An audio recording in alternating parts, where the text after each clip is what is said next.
Red Slayer, Chapter 4. Priestess yang 2 minggu lalu bersama Naruto saat ini membawa beberapa obat-obatan bersama seorang monk yang dia temukan kelaparan di pinggir sebuah desa.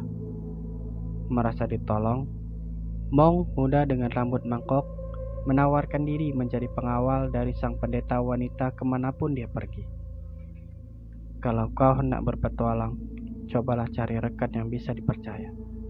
Itu adalah kalimat yang disampaikan Naruto sebelum membubarkan party dengannya. Setelah berpikir panjang, Priestess menerima tawaran tersebut. Keduanya membentuk party dan memulai dari yang kecil untuk mengumpulkan biaya. Mengikuti saran Naruto yang lain, sang pendeta mengusulkan untuk mengambil quest yang sesuai kemampuan mereka. Sejauh ini, keduanya sudah menjalankan sebanyak 6 quest pencarian dan 2 quest pembasmian. Karena tergolong mudah, bayarannya pun kecil. Tapi itu masih mending daripada nyawa terancam. Saat ada quest mengumpulkan material yang dibutuhkan guild untuk membuat ramuan atau sebagainya, mereka jadi orang pertama yang akan mengerjakannya. Ketika mencari material quest, mereka menyelingi berlatih demi membangun kekuatan. Jika persediaan uang mereka cukup, peralatan baru tentu akan dibeli. Pilih quest mudah dan sesuai untukmu, supaya kekuatanmu terbangun, baik dari segi fisik maupun mental. Jangan sekalipun mengambil quest yang membahayakan dirimu. Sejujurnya, aku telah berlatih selama 1 tahun sebelum menjadi seorang petualang. Ucapan itu sangat membekas bagi Priestess, sebab itu adalah salam perpisahan dengan Naruto yang 2 minggu lalu telah dia buat menjadi martir sosial karena kebodohannya. Di mana kau sekarang, Naruto? Priestess itu termenung dan tanpa sadar mengucapkan nama dari orang yang dipikirkannya. Sang monk yang melihat penyelamatnya melamun langsung bertanya, "Ada apa, Nona Pendeta? Kenapa kau melamun?" Dia yang termenung segera sadar setelah mendengar pertanyaan dari pengawalnya. Lalu, sebuah senyum dia lukiskan di wajahnya. Aku mengingat kembali seseorang yang telah mengajariku agar aku menjadi petualang yang bisa menjaga diri dengan menyadari kemampuanku. Sepertinya dia orang hebat. Aku ingin sekali bertemu dengannya. Senyumnya kian mengembang saat monk muda itu menjawabnya dengan semangat. Alasan kenapa dia tidak bertemu Naruto lagi karena usulan dari si pirang itu menyarankan dia mencari guild baru di kota lain untuk menghilangkan traumanya. Kau? Tidak, maksudku kita akan bertemu dengannya suatu hari nanti. Wajah Mong begitu bersemangat ketika mendengarnya. Dia mengepalkan tangan dan meninju udara. Hohoho, aku tidak sabar. Kalau begitu aku akan berlatih lebih keras untuk menjadi kuat. Ya, suatu hari mari kita bertemu lagi, Naruto. Semilir angin membuat rambutnya bergoyang dan mengirim bisikan hati itu kepada orang yang dituju. Orang yang memburu sesuatu yang dianggap sebagai monster terlemah lalu menjadi bahan ejekan di kota petualang. Dia adalah Uzumaki Naruto.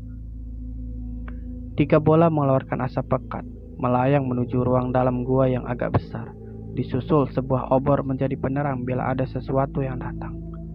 Semua, tutup hidung kalian. Segera menjauh. Naruto menyiapkan busur. Seorang pemuda menggantikannya memegang gada dan berdiri di depan.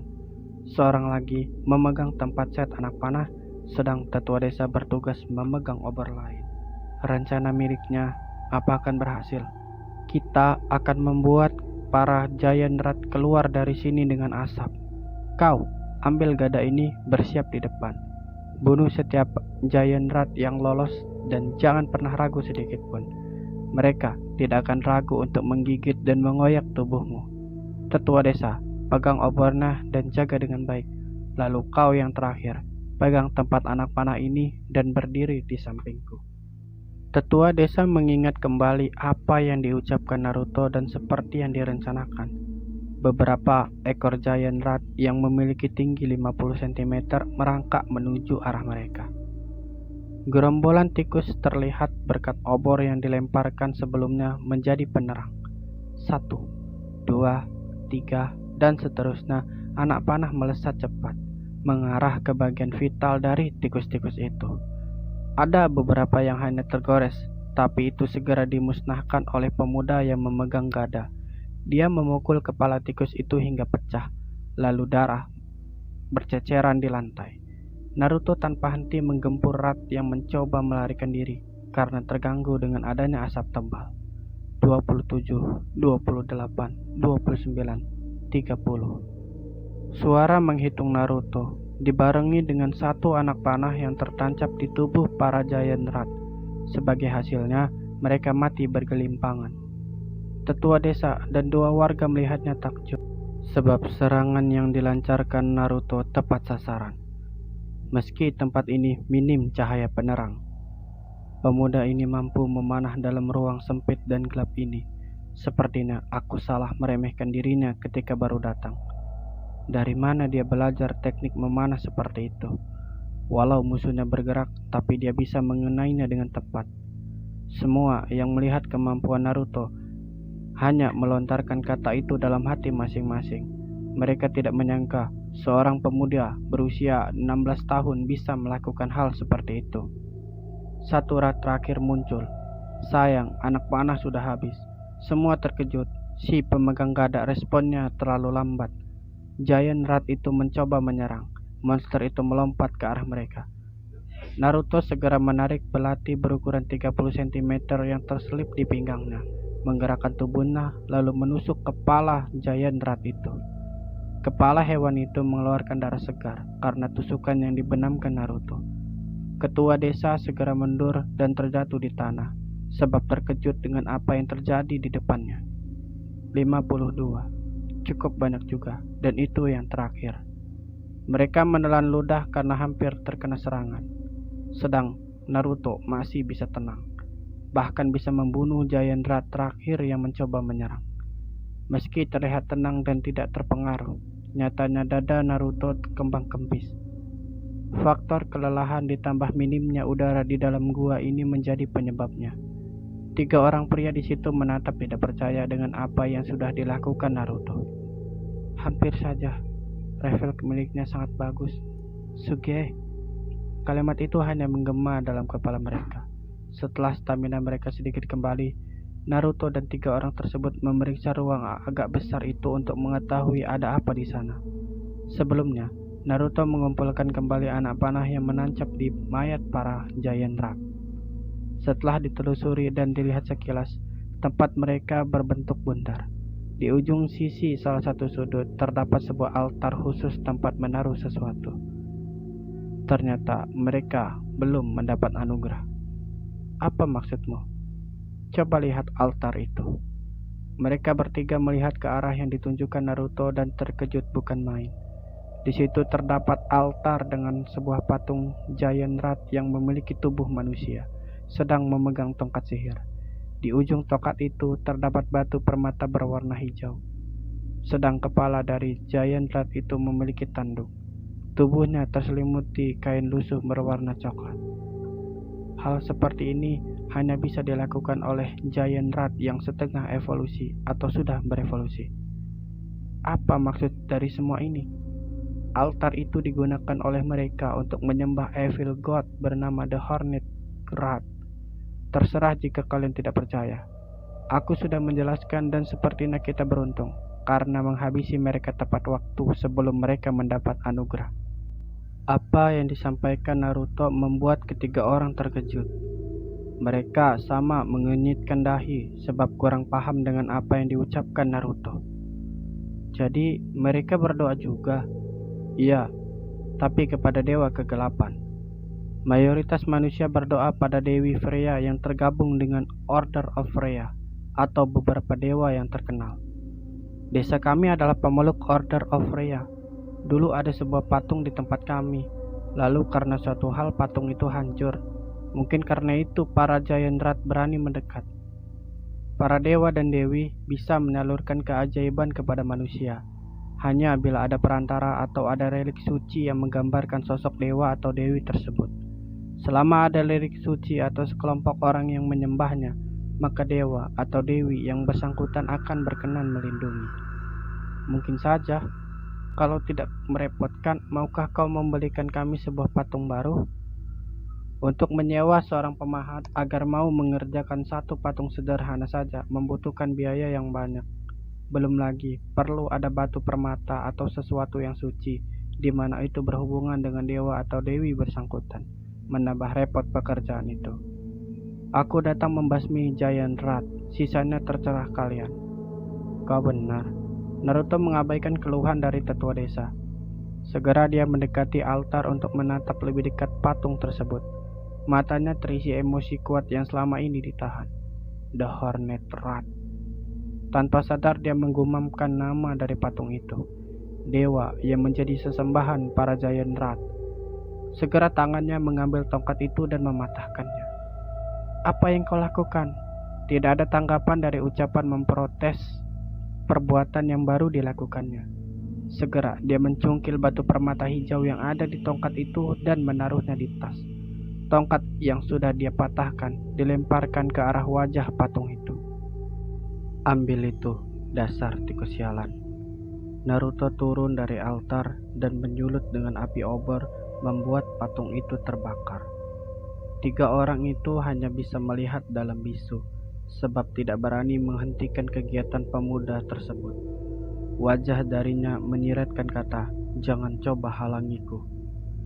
Walau usia petualang ini terbilang muda bahkan masih anak-anak, tapi aura intimidasi miliknya sangat kuat hingga mampu mempengaruhi mereka yang lebih tua. Setelah puas, Naruto menatap ketiga orang yang menemaninya dan berkata pelan, "Ayo kita keluar dari sini." Mereka mengikuti perintah itu tanpa protes. Sebenarnya mereka ingin sekali bertanya apa maksud tindakan Naruto tersebut. Namun mereka memilih untuk keluar dulu menghirup udara segar sebab sudah terlalu berat bagi mereka bernapas. Saat melihat ke atas, langit telah berganti warna menjadi hitam cerah dengan taburan bintang dan cahaya 2 bulan sebagai penghias. Perburuan mereka berlangsung selama 6 atau 7 jam. Wah, tempat itu pengap dan bau sekali. Aku hampir tidak tahan. Kau benar, aku hampir mati karena kehabisan napas. Di saat ketiga orang tersebut kesusahan bernapas, Naruto masih tampak tenang meski dadanya juga naik turun dengan cepat. Tapi dia tidak hilang kewaspadaan. Latihan macam apa yang dilakukan bocah ini sampai bisa seperti itu? Dilihat dari cara bertarung dan sikapnya sepertinya benar-benar berhasil. Aku tidak bisa membayangkannya sama sekali. Kemudian tindakannya tadi itu seolah dia memiliki dendam dengan wujud patung itu. Hei, apa kau sudah pernah memburu monster yang besar seperti harimau atau singa? Aku hanya akan memburu Giant Rat saja. Ketua desa terkejut sebab pemuda ini hanya memburu Giant Rat. Dia merasa kemampuan yang dimiliki oleh bocah ini akan percuma bila hanya memburu Giant Rat saja. Kau pasti bercanda. Dengan kemampuan yang kau punya, sangat mudah bagimu menjadi pemimpin parti dan memburu makhluk yang lebih besar. Kalimat itu keluar dari pemuda yang dipinjami Naruto sebuah gada. Setelah mengatakan itu, Naruto menatapnya dan menadahkan tangan meminta gada itu kembali. Sang pemuda sweet drop ketika mendapat pertanyaan seperti itu. Ketika dia sudah merasa kecewa, Naruto lalu menjelaskan, "Aku tidak berniat menjadi pahlawan atau terkenal. Hal yang kuinginkan adalah memburu Giant Rat. Jadi, jangan sekalipun melempar dadu milikku." Semua orang terkejut dengan apa yang disampaikan Naruto. Sang tetua desa segera mencairkan suasana yang menegang. Ya, sudahlah, yang penting kita selamat. Mari kembali ke desa dan memberitahu kalau masalah sudah selesai. Ya, baik. Sebelum pergi, mereka menutup gua. Naruto juga menasihati agar besok mereka mengumpulkan mayat Giant Rat dan dibakar, supaya tidak terjadi wabah akibat pembusukan. Mereka berempat berjalan untuk kembali. Sementara itu, warga desa resah karena pemimpin mereka belum kembali. Sejak mengantarkan pemuda yang mengatakan diutus Guild untuk membasmi Giant Rat. Di mana tetua desa? Kenapa sampai sekarang belum kembali? Apa dia sudah menjadi korban? Sialan, Kenapa dia ceroboh sekali? Padahal itu tanggung jawab si petualang itu. Seorang warga desa mengusulkan sebuah ide. Kalau begitu, bagaimana bila kita menjemputnya? Jangan bodoh. Gua itu adalah sarang Giant Rat. Kita sudah diperingati oleh tetua desa supaya jangan mendekatinya sampai petualang datang.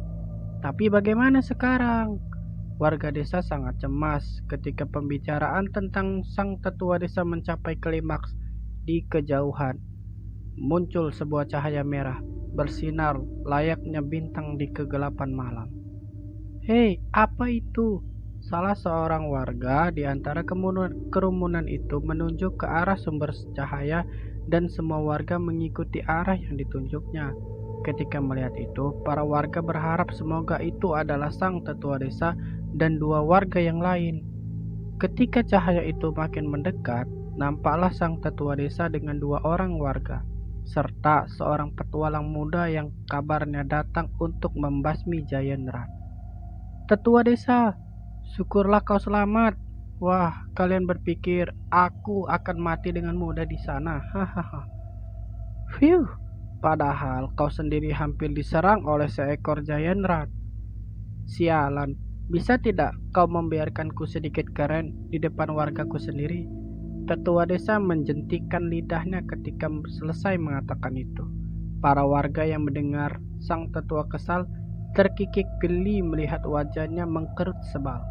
Naruto menatap dalam diam, lalu menyentuh pelan pundak sang tetua desa. Apa ada tempat membersihkan diri dan istirahat di sini? Iya ada, di sebelah sana. Kalau begitu, terima kasih. Naruto melangkah melewati mereka tanpa ekspresi. Warga desa yang tadi tertawa berubah sunyi saat pemuda itu melintas untuk membersihkan diri dan beristirahat. Setelah itu, sang tetua dan dua orang warga menceritakan kemampuan Naruto memberantas para Giant Rat. Saat para warga kagum dengan cerita tetua desa tentang pergulatannya ketika melawan Giant Rat, Naruto baru selesai membersihkan diri dan hendak beristirahat. Namun, kegusaran melanda dirinya karena merasa telah melewatkan sesuatu. End cut.